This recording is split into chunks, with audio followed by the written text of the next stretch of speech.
The goal of all your search engine optimization efforts is simply to get people to do what you want them to do.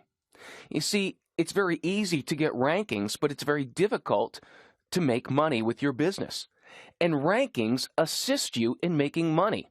And so all of your rankings need to have a purpose in driving people to the goal, what makes your company or makes your website money.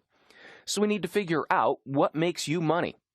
Figure out which visitor actions immediately make you money. If you have an e-commerce website, then obviously people buying things are going to make you money.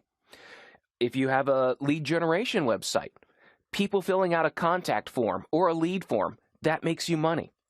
Figure out the actions that people will take that lead to money, such as giving you an email address, signing up for a newsletter or an email update. You can then, since they have given you their email address, you now have permission to market to them until eventually they do something that makes you money. And then also look at those things that they don't make you money immediately, but they could result in a good customer.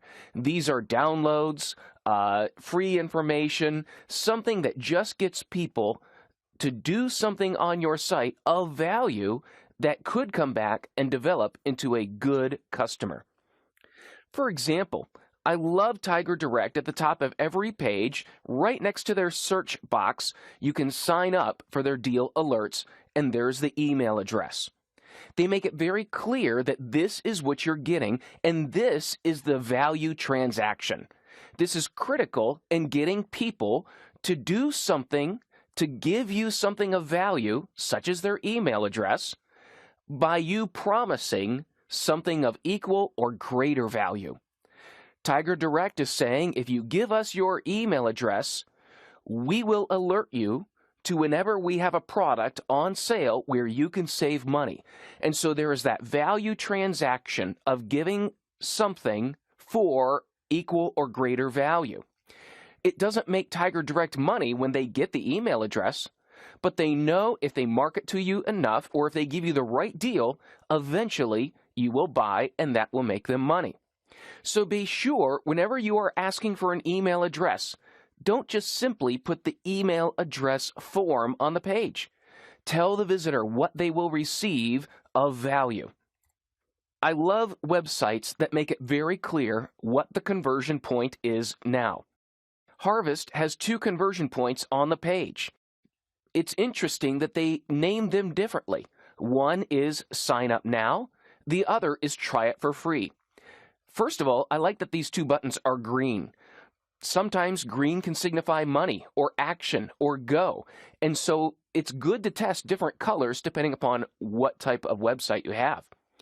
But having 2 different calls to action could make 2 different types of people respond.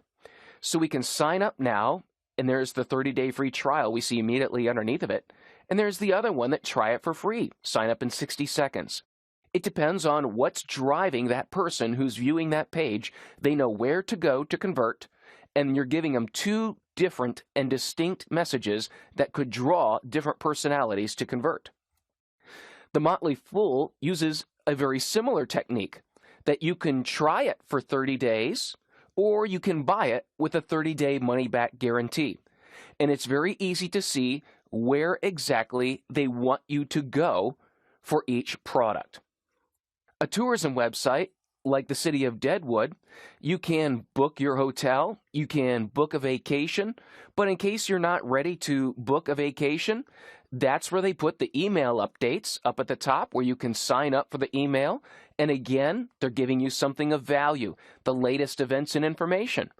Or you can get an official guide. So if you are planning a trip, but you're not ready to make a commitment at this point, then you can give not only your email address, but your name, your physical address that they can mail the guide to you. In terms of a lead, the email address doesn't really provide much. Getting a name and an address and sending a guide, well, that's more of a valuable lead. And then the highest action they want people to take is the lodging availability to book the trip. So be sure that your goals can be identified on each page of the website. Now, unfortunately, this works completely the opposite way when you don't make the call to action obvious. I love the content of this site. I love the concept of a USB drive that looks like sushi. The problem is, if you want to purchase it, it's very difficult to see where to go quickly. The price starts at $49, but is that the price for the entire set? Is it just one? There's not enough information to make a decision, and ultimately, it's very difficult to find the buy link because it's the same size, the same font size, and the same layout as other options in that menu bar. Because of that, it's very difficult to see, and so when it's not obvious, people won't find it. Ensure that your sites have a clear call to action. A benefit statement near the call to action is always complimentary, and it will assist that conversion. Make sure that you're using contrast in a way that makes that call to action clear and understandable. Whitespace is a great way of creating contrast around a call to action button, instruction, or text. And make sure that it's consistent throughout your website.